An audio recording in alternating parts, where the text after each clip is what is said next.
بات وہ ہے جو روزانہ کی بنیاد پہ کی جاتی ہے کہ مذاکرات کو سبوتاژ کرنے کی کوشش کون کر رہا ہے۔ اب رفتہ رفتہ اس حقیقت سے پردہ چاک ہو رہا ہے اور وہ چہرے کچھ منظر عام پہ آ رہے ہیں۔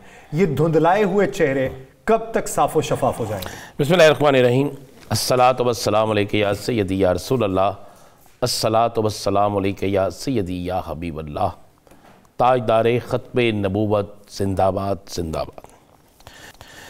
یاسر، کتنے چہروں کو آپ بے نقاب ہوتے دیکھیں گے، کتنے چہروں سے نقاب اترتے دیکھیں گے، کتنے چہروں کی حقیقت کو آپ جانیں گے۔ بات یہ ہے کہ آج ہماری وزیر اعلیٰ پنجاب کی تقریر آپ نے سنی؟ جی۔ وہ مجھے لگ رہا تھا کہ وہ کسی ایجوکیشن میں نہیں، کسی عام جلسہ عام میں خطاب تھا، اور وہ ساری تقریر تحریک انصاف پر، بانی تحریک انصاف عمران خان پر، علی امین گنڈاپور پر، کے پی کے حکومت کے خلاف یہ تقریر تھی۔ ایک طرف آپ مذاکرات کی بات کر رہے ہیں اور ایک طرف آپ اپنے تعلیمی اداروں کے اندر لوگوں سے حلف یہ لے رہے ہیں۔ میں نے کل بھی کہا تھا، حلف لے پاکستان کے استحکام کا، دہشت گردی کے خاتمے کا، پاکستان چھوڑ کے نہ جانے کا، تعلیم میں بہتر معیار کا۔ تو نیچرلی طور پہ جو لوگ اس چیز کا حلف لیں گے، وہ کوئی بھی شخص جلاؤ گراؤ کی طرف نہیں جائے گا، کوئی شخص بھی جو ہے وہ کسی غلط طرف نہیں جائے گا۔ لیکن ہم جب تعلیمی اداروں کے اندر سیاسی نشانہ بنانا شروع کر دیں اور اگر وہاں پر کوئی نعرہ لگ جاتا تو پھر کیا ہوتا؟ پھر کہتے ہیں جناب یہ غلط ہو گیا، پھر اسکول کا، اس کالج کا پرنسپل بیچارہ فارغ ہو جاتا، وہاں کی فلاں چیز۔ اس کے بعد رانا ثناءاللہ صاحب 2 دن پہلے کچھ اور کا، آج آپ نے رانا ثناءاللہ صاحب کی پوری پریس کانفرنس سن لی آپ نے؟ جی۔ بڑی کلیئر سی چیز ہے، مذاکرات مجھے کسی طور پر بھی، وہ کہتے ہیں نا کہ پنڈ وسنا کوئی نہیں جائے، نہ پنڈ کسی نے وسن دینا جائے۔ مجھے مذاکرات جو ہے ان کی تکمیل ہوتی نظر نہیں آ رہی۔ مذاکرات اس پاکستان کے لیے ضروری ہے، نہ پی ٹی آئی کے لیے، نہ حکومت کے لیے، نہ کسی اور کے لیے، اس پاکستان کے لیے ضروری ہے۔ اس پاکستان کے اندر سیاسی استحکام، معاشی استحکام دونوں ایک دوسرے کے ساتھ جڑے ہوئے ہیں، اس لیے ان کے لیے ہر صورت میں تو یہ بڑی بڑی کلیئر اور واضح ہے۔ اگر آپ چاہتے ہیں، اگر آپ اس ملک کے سیاستدان چاہتے ہیں اس ملک کے اندر امن شانتی ہو، اس ملک کے اندر معاشی حالات بہتر ہوں، اس ملک کے اندر ایک دوسرے کا گریبان پکڑنے کی بجائے ہم سیاست کریں، ہم جمہوریت کو جو ہے وہ آگے لے کر جائیں، تو پھر اس کے لیے مذاکرات ضروری ہے۔ آپ اگر مذاکرات نہیں کریں گے تو آپ کیا سمجھتے ہیں کہ اس کا نقصان تحریک انصاف کو ہوگا؟ نہیں، پاکستان کو ہوگا۔ پاکستان کے لیے مذاکرات کرنے چاہیے۔ عمران خان نے آج واضح طور پر تحریری طور پر لکھ کر دینے کا کہہ دیا نہیں یاسر صاحب؟ جی۔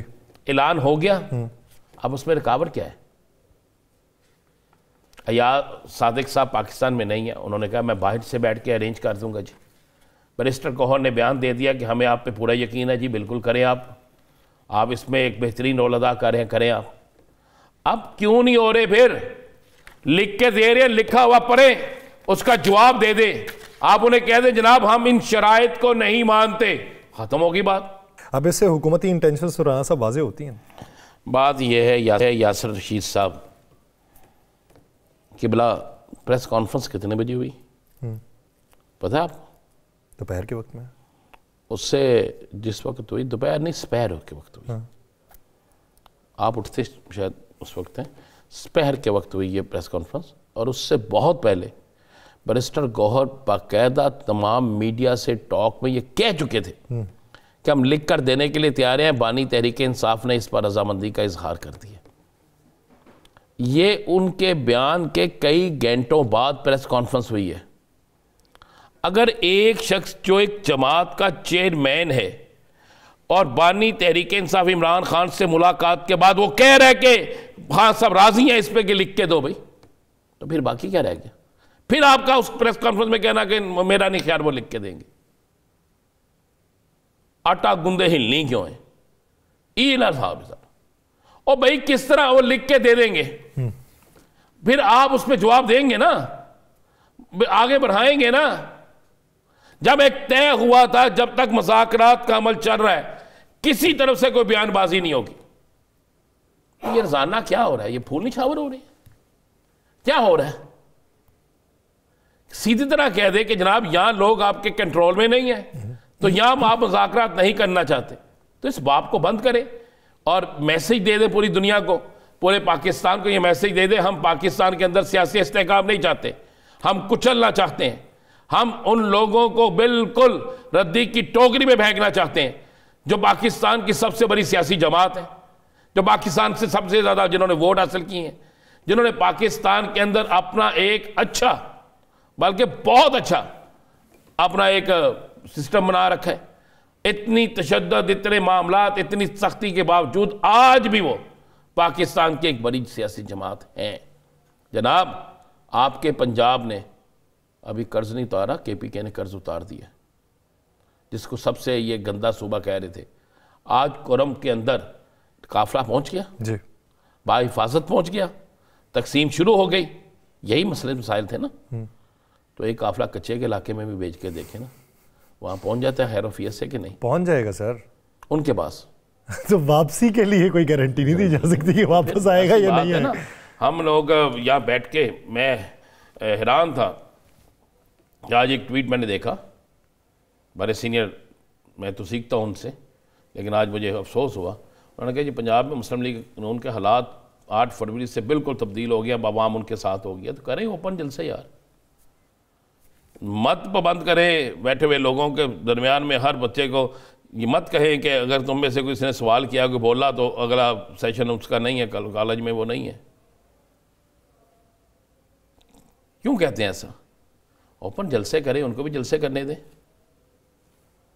سیاسی لوگوں کو سیاسی اجتماعات کرنے دیں. صاحب ایک اور مزے کی بات یہ ہے کہ رانا ثناء اللہ صاحب نے آج کہا ہے کہ ایاز صادق صاحب باہر ہیں, واپس آئیں گے تو ملاقات بھی ہو جائے گی پہلی جو کروائی. ایاز صادق صاحب نے کہا کہ عمران خان سے پی ٹی آئی کی مذاکراتی ٹیم کی ملاقات کروانا نہ تو میرا مینڈیٹ ہے نہ میری ذمہ داری ہے. تو اب یہ کروانی کس نے؟ میں نے کل آپ سے ایک بات کہی تھی اور آج وہ بات شیر رشید نے بھی کہی ہے کہ جو ملاقات نہیں کرا سکتے مذاکرات کا کیا نتیجہ نکلے گا؟ مذاکرات کا کیا نتیجہ نکلے گا. لیکن ہم دعا گو ہیں کہ یہ مذاکرات ہوں اور یہ مذاکرات کامیاب ہوں, کیونکہ یہ ملک کے لیے بڑے ضروری ہے. آپ ذہن میں رکھیے گا, آج ہمارے وزیر اعظم صاحب نے کہا ہے کہ کوئی بڑی سرمایہ کاری پاکستان نہیں آ رہی. یہی بات کہی ہے نا, یہ بات کہی ہے نا, کچھ اور بات تو نہیں کہی. میں کہ شاید مجھ سے غلطی نہ ہو جائے, میں آپ سے ڈرتا ہوں نا کہ کوئی حکمران جماعت کے متعلق کوئی ایسی بات میرے سے غلط نکل جائے تو آپ برا منا جاتے ہیں. یہی بات کہی ہے نا انہوں نے کہ یہاں پہ کوئی ابھی بڑی سرمایہ کاری نہیں آ رہی اس لیے کہ یہاں پہ ٹیکس بہت ہے, ایکسائز ڈیوٹی بہت ہے. اب میرے وزیر اعظم جو کہتے ہیں مجھے تو اس بات کو ماننا پڑے گا نا. پھر جو لوگ باقی کہتے ہیں جناب اس ملک میں بہت سرمایہ کاری آ رہی ہے, بلے بلے ہو رہے ہیں, اینا کچھ ہون جا رہے ہیں, پھر وہ یہاں وزیر اعظم سب سچے ہیں یا وہ سچے ہیں؟ کون سچا ان دونوں میں سے؟ میں تو سوچ رہا تھا کہ شاید آج آپ یہ بھی کٹوا کے رکھتے ایک ان کی تقریر کے ان الفاظ کو بھی.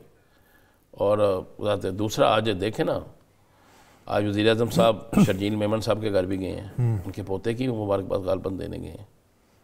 تو کل یہاں پہ مندو خیل صاحب کہہ رہے تھے کہ ہم تو نہیں کسی صورت میں بھی, یہ ہمارے پانی کا مسئلہ ہے, فلاں مسئلہ ہے, حل ہو گیا مسئلہ, بادین نظر میں تو سارے چیزیں حل ہوگی. تصفیے, تجزیے یا مشاورتیں مکمل کر لی ہیں انہوں نے؟ کل نہیں ہے, چلیے اچھی بات ہے. پھر تو اللہ کرے پیپلز پارٹی کا کوئی رہنما آئے پروگرام میں تو اس سے بھی پوچھیں کہ اگر واقعی کل نہیں ہے تو اس سے اچھی بات ہی کوئی نہیں ہے. سر ایک اور سیاسی استحکام آنا چاہیے, پیپلز پارٹی کے ساتھ بھی آنا چاہیے, اور چلے نون لیگ اور پیپلز پارٹی کے آپس میں سیاسی استحکام بنا دیں, چھوڑتے ہیں باقی جماعتوں کو تو آپ مانتے ہی نہیں نا. سر صاحب آپ کو یاد ہے کہ اس وقت جو سٹیٹس تھا میاں نواز شریف صاحب کا جب وہ برطانیہ میں تھے, کیا تھا؟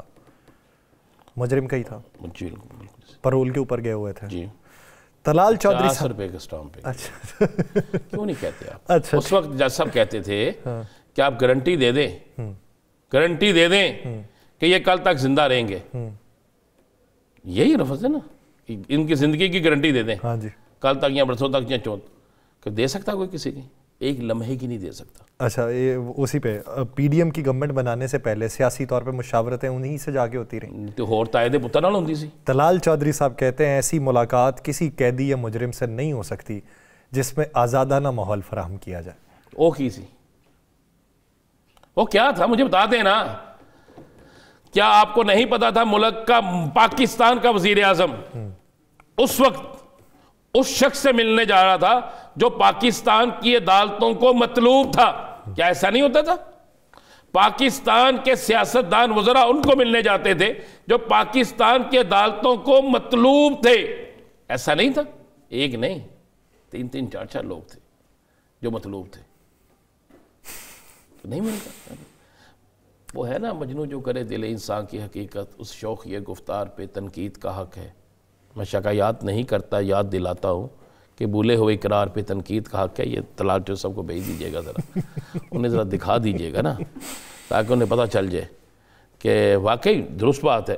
اگر ایک شخص سزا یافتہ ہے، مطلوب ہے، تو پھر مطلوب شخص کے پاس جا کے مشورہ نہیں کرنا چاہیے. بھائی وہ تو کسی اور طلب کی غرض سے اس کے پاس نہیں جانا چاہیے. تو وہ تو عمران خان تو مطلوب ہی نہیں ہے، وہ تو جیل میں ہے، اپنے مقدمات کا سامنا کر رہا ہے.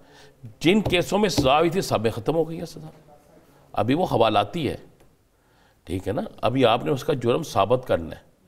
اسے جرم ثابت کرنے کے بعد اگر تو وہ مفرور ہوتا، وہ بھی جا کے کسی اور ملک میں بیٹھا ہوتا، پاکستان کی عدالتوں کو مطلوب ہوتا، تو آپ کہتے ہیں بھائی اس کے بالکل اس کے ساتھ ملنے والے پر بھی ایف آئی آر درج ہونی چاہیے. قانون کہتا ہے، یہ میں نہیں کہتا. سہولت کاری کرنے والا ہے. جی میں کہہ رہا ہوں 109 ہونی چاہیے، یا کوئی اور جو بھی دفعہ بنتی ہے اس کے تحت مقدمہ درج ہونا چاہیے. نہیں ہوا. آپ نے تو یہاں تک کھلی اجازت دی ہوئی ہے کہ جو مرضی کرو. جب آپ کسی کو نوازنے پہ آتے ہیں تو اس طرح نواز دیتے ہیں کہ نواز بھی نوازنے کو کہتا یار اتنا نواز دیا. نواز بھی دیکھ رہا ہوتا ہے کہ اتنا نواز دیا.